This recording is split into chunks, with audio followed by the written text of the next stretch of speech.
હું tight tight કરો એટલી ટાઈટ છે મને જો આ રીતના કઈક વળી છે આંબામાં. ઇન્દુબા છે ને આજે જવાના હતા કુંડલા પણ કેમ ન ગયા.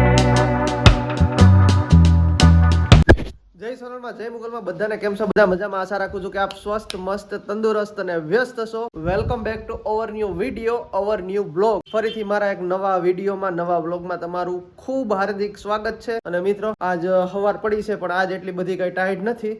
આજ થોડીક ટાઈટ ઓછી છે. બહાર નીકળાય એવું થયું છે. વાતાવરણ હવે કઈક ખુલ્લું ખુલ્લું થઈ ગયું છે. ટૂંકમાં મજા આવે એવું છે. શિયાળો છે પણ આમ એન્જોય કરવાનું મન થાય ને એવો શિયાળો. બહુ અતિ ઠંડી નથી. બાકી મમ્મી જય માતાજી. છે ટાઈટ છે. તમને લાગે જર્સી પહેરીને? કાંઈ એટલી બધી ટાઈટ નથી. ટાઈટ ટાઈટ કરે છે. રૂમમાં આટો માર એટલે તને એમ થાય. રૂમમાં તો મમ્મી કેમિકલ કર્યું હોય ઠંડી લાગે જ, બહાર નથી. હાલો, જય માતાજી, જય મોગલ, જય સોનલ, જય બાપા સીતારામ. વાહ. હવે હું કઉ છું, હું કહું કાંઈ કે હે નહીં. હું કહું છું એ યુગભાઈ નું આધાર કાર્ડ કઢાવવાનું છે. અચ્છા, હા, એક નવું આવ્યું છે. યુગભાઈ નું આધાર કાર્ડ કઢાવવાનું છે. તો એ કઢાવવા મારે જવાનું છે. 2-3 દિવસ પછી જઈશ. અને યુગભાઈ અત્યારે બહાર છે એટલે મારું આધાર કાર્ડ હોય ને એના ઉપરથી યુગભાઈ નું નીકળી જાય એવું કઈક નિયમ છે. એટલે હવે આપણું લેતા જાવ આધાર કાર્ડ ને કઢાઈ આવું છું. અને હવે બોલો બીજું. તડકે જઈને વાતું કરે. અહીંયા ટાઈટ કેવી લાગે, ઊભું નથી રહેવાનું. હું ટાઈટ ટાઈટ કરું એટલી ટાઈટ છે જ મને નહીં. કોઈ દી નો લાગે. આજ રાતે બહુ ટાઈટ લાગતી કાલ હતી પણ આજ એટલી ટાઈટ નથી. અને બહાર નીકળવાનું મન નહોતું થતું. બહાર હું કેમ નીકળો છો? તડકે વયું જવાય ને. પણ બહાર તડકો હોય, રાતે ક્યાં તડકો હોય. રાતે નો હોય. મમ્મી નકરી ટાઈટ ટાઈટ કરે છે. આજ એટલી નથી, કાલ હતી. બાકી તો ભાઈ ખીહર છે. ખીહર નો પવન તો નીકળે ને અટાણે, શિયાળુ પવન. એટલે પવન થોડોક નીકળો છે. પતંગ ચગે એવો. પતંગ ચગાવા હે લ્યો. પતંગ રસિકો માટે એનો વાંધો નહીં આવે, મને એવું લાગે છે. એ તો આપણે યુગભાઈ ને પતંગ સગાવવાની યુગભાઈ ની પડી જ છે પતંગ આપણે. અને આંબામ જોતો કોક ને પૂછી જો પાણી પવાય કે ન પવાય, મોર આવે છે. હા ભાઈ, જો એ એક તમને ખબર હોય ને તો અમને કોમેન્ટમાં નીચે કહેજો. અમારે આંબામાં છે ને ભાઈ મોર આવવાની તૈયારી છે. હજી કોળામણ વળી છે. જે નવા નવા પાન આવ્યા છે, કોળામણ વળી છે આખા આંબામાં. પણ હવે મોર ક્યારે આવશે? પોહ મહિનામાં આવે ને મમ્મી? મા મહિનામાં આવે. મા મહિના વાળા ટૂંકમાં પોહ મહિનાના એન્ડમાં આવે. પણ એને પાણી પવાય આંબાને કે ન પવાય તમને ખબર હોય નીચે કોમેન્ટ કરી દેજો એટલે અમને ખબર પડે. જો આવી રીતે છે.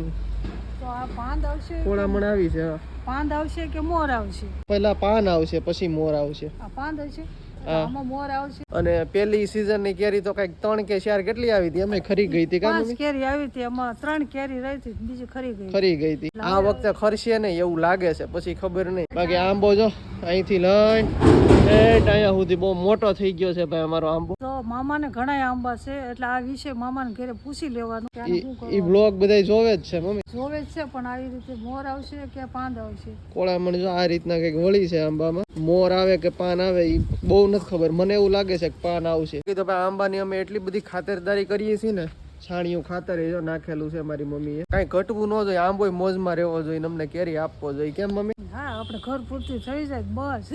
અને પપ્પા છે ને ભાઈ સવારના ગેસ બગસરા આવે એટલે સુવિચાર લઈ લો. 1 કલાક જેવું થયું છે, હજી 1-2 કલાક જેવું થાય આવતા. કઈ નવરા ન થાય, નકર તો યુગ હોય તો કઈ નવરા જ ન થાય. હા. પણ યુગભાઈ ઘરે નથી એટલે ઘડીક વાર બેહવા વ્યા જાય. કે લીંબુડીમાં છે ને ભાઈ પાન ખરી જાય છે. તમારી કોમેન્ટ હતી ને તેરૈયા સાહેબ ની જ હતી, મને યાદ છે ત્યાં સુધી, કે તમે લીંબુડીમાં ગૌમૂત્ર છાંટો. અમે છાંટીએ છીએ ને તોય પાન ખરી જાય છે. હવે એનું શું કરવું ને એ નથી સમજાતું. આમાં ફૂલ લીંબુ તો આવે છે ક્યારેક ક્યારેક. કોળે આવ્યો છે ને, જો અહીંયા ફૂલ આવે છે હમ, એટલે લીંબુ આવશે ભાઈ એવું લાગે. લીંબુ ઉનાળાના આવે તો સારું. ઉનાળામાં પણ નથી આવતા મમ્મી, ચોમાહાના જ આવે છે. નહીં, અટાણે આવે એ ઉનાળાના જ કામ ના, પછી ચોમાહાના શું કામ. પણ અત્યારે મોર આવે તો ઉનાળામાં આવે ને. ઉનાળામાં જોઈએ લીંબુ પાણી પીવા. અને મમ્મી જો આ મોજા ને બધું છે ને દોરીએ જગ્યા ન હોય ને એટલે પછી અહીં સૂકવી નાખે. ઈ તો કારણ કે નાના નાના હોય ને પવન આવે તો પડી જાય. અને આમાં કાંટા હોય એટલે ઉડે નહીં, એટલે મોજા ને એવું બધું રૂમાલ ને અહીંયા સૂકવે. કેટલીક ભરાવે પછી એટલે આમાં રાખી દો. ભાઈજાન ઉઠી ગયા છે અને ચારે બાજુથી જો બંધેશ કરી દીધું છે. કારણ કે ભાઈને છે ને ટાઈટ નો લાગે, પવન નો લાગે. આપણે છે ને કઈક જુગાડ કરવો પડે એમ છે, કારણ કે પવન છે ધોમ અને અહીંયા બેસા સિવાય કઈ છૂટકો રસ્તો જ નથી. કારણ કે અંદર તો રહેવાય એમ નથી. હિમાલય જેવી સ્થિતિ ઊભી થઈ છે. હિમાળો છે હો ભાઈ, ફળિયામાં જટાણામાં રહી છે તડકાને. એટલે જો બંધેશ કેવો મસ્ત કર્યો છે. અહીંથી પવન નો લાગે. પવન આ બાજુનો વધારે છે, આ દહીનો. કયો ખૂણો કહેવાય? ઈશાન ખૂણાનો પવન છે. કાલ રાતે તો ભાઈ ટાઈટ હતી, એમ લાગે કે આપણે હિમાચલ પ્રદેશમાં બેઠા છીએ અને હમણાં ઓગળી જાઉં એવી ટાઈટ હતી. અને ભાઈ બીજી એક વાત તમને હું કહેતા હાવ એટલે હાવ ભૂલી ગયો છું, તો અત્યારે તમને હમણાં કહું. ભાઈ ઇન્દુબા છે ને આજે જવાના હતા કુંડલા પણ કેમ ન ગયા? મારે જવું તું કુંડલા, વેલો અલાર્મ મૂક્યો, મારી હાડી કપડા ને બધું ભેગું કરીને મૂક્યું. પછી એક બેન ને હાડી મોકલવાની હતી, એ બધું ધ્યાન રાખ્યું. અને પછી ભલે એમ થયું જ્યોતિ પહેલે બીપી પછી વધી ગઈ બીજી વાર, એટલે મેં કીધું હવે મારે નથી જવું. જ્યોતિભાઈ ને બીપી ની ટેબ્લેટ 2 વાર લેવડાવી છે. 1 વાર લેવડાવતા ને બદલે 2 વાર. 2 વાર મતલબ કલાકે ને કલાકે 2 વાર એમ ઉપરા ઉપર, કારણ કે બીપી ભાઈ વધારી દે. ના હમણાં શું છે ઠંડી છે ને ઠંડી એટલે થાય છે. વધી ગઈ હતી. અને બીજું છે ને ભાઈ, મારી વાઈફાઈ છે ને, વાઈફી એનો ફોન હતો કે તમે કોઈ નો આવો તો હાલ છે, અને હું અહીંયા છું અને મામા આવી ગયા, એટલે કે મારા પપ્પા આવી ગયા છે, એટલે તમે કોઈ નો આવો તો હાલ છે. એટલે એટલો બધો સપોર્ટ કરે છે. અને બીજા નંબરમાં એને રોકાવું છે ખીર સુધી, તો ભલે રોકાય. બરોબર ને ભાઈ? હા, એને એમ થાય છે કે જો આવે તો ખોટા હેરાન થાય. અને યુગભાઈ ને પાછું થોડુંક આ બાજુ આવવાનું વિચાર છે.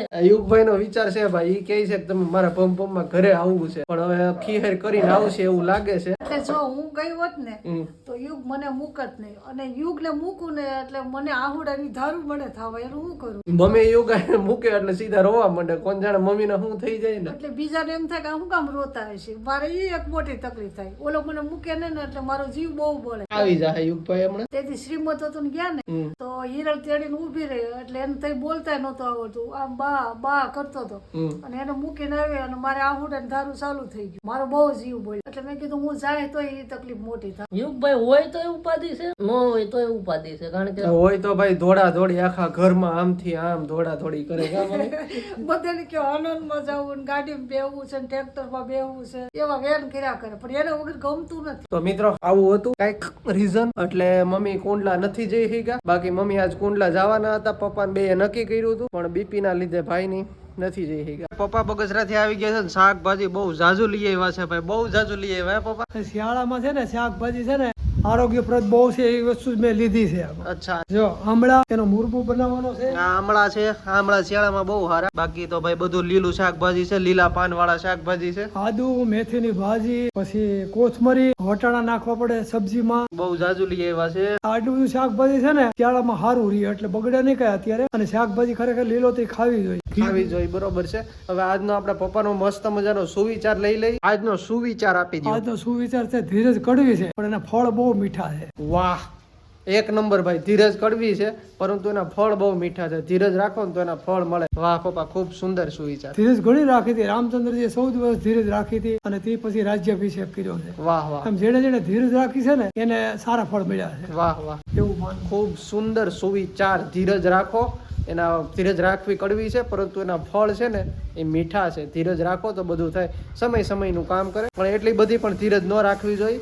આમ તો સુવિચાર એક સારો હોય તો એક એની સામો પણ બીજો સુવિચાર હોય છે, પણ ખૂબ સુંદર સુવિચાર કીધો પપ્પાએ. મેથીની પૂળીઓ કેટલી બધી લઈ આવ્યા છે પપ્પા. આટલી બધી મેથીને શું કરવી હે મમ્મી? ભજીયા કરવાના. આમાં શું છે, જ્યોતિ ભાજી ખાય નહીં, રીંગણાનું શાક ખાય નહીં, એટલે એવું બધું છે. અમુક શાક નથી ખાતો, એટલે એ આપણે ભજીયા બનાવી નાખો, મેથીના ગોટા બનશે આમ જો એક નંબર. હા ઈ ખાય, એટલે ભજીયા કરીએ ને તો ઈ ભાવે એને. માણસને ઉનાળામાં ઘણી વાર ખાવાની મન થાય ભજીયા ને એવું. હા. ખરેખર શિયાળો છે ને એ તંદુરસ્તીનો આખી ઋતુ છે, અને શિયાળામાં છે ને માણસે આવું બધું ખાવું જોઈએ. એટલે આ લીલોતરી શાકભાજી છે ને ભજીયા બનાવી હોય તો લાલ મરચા છે ચટાકેદાર, એનાય રાયતા થાય. પછી કોથમીર છે, આદુ લઈ આવ્યો છું બહુ જાજુ, એટલે આદુ નહીં પણ ચામાં નાખીને ખાવાથી ખૂબ સારું હતું. લાલ મરચા છે, રાયતા કરવા છે. રાયતા આવો. રાયતા ને ભાઈ ને રાયતા ભાવે એટલે. અને માર્કેટ વાળા મને બધા ઓળખે 100-150 થડાથી. હા, એ કે મોડું મરચું નહીં, હું સાવીને પછી લઉં. પપ્પા છે ને પેલા મરસું લઈને મોઢામાં મૂકીને શાખે કે આ તીખું છે, તીખું હોય તો લેવાનું, નકર લેવાનું નહીં. મરચું છે ને ઘણી વખત ખાટું હોય, ઘણી વખત ગળ્યું હોય, એટલે મેં કીધું હું મરચાની જાતમાં કઈ બીજું આવી ગયું છે શું છે, ખાંડના બદલામાં ક્યાંક વાપરવા ન પડે. મરચા ગળ્યા હોય કઈ, મરચું તો તીખું જ હોવું જોઈએ. આદમી કેમ તરવરિયા બાણ જેવો હોય, મરચામાં તીખાશ તો જોઈએ. ભાઈઓ તથા બુનો, આજનો વ્લોગ અહીં સુધી જ છે. કેવો લાગ્યો લા નીચે કોમેન્ટ કરજો. પસંદ આવે તો લાઈક, ચેનલમાં ન હોય તો સબસ્ક્રાઇબ. મળી છે જલ્દી નવા વ્લોગમાં. ત્યાં સુધી બધાને જય માતાજી.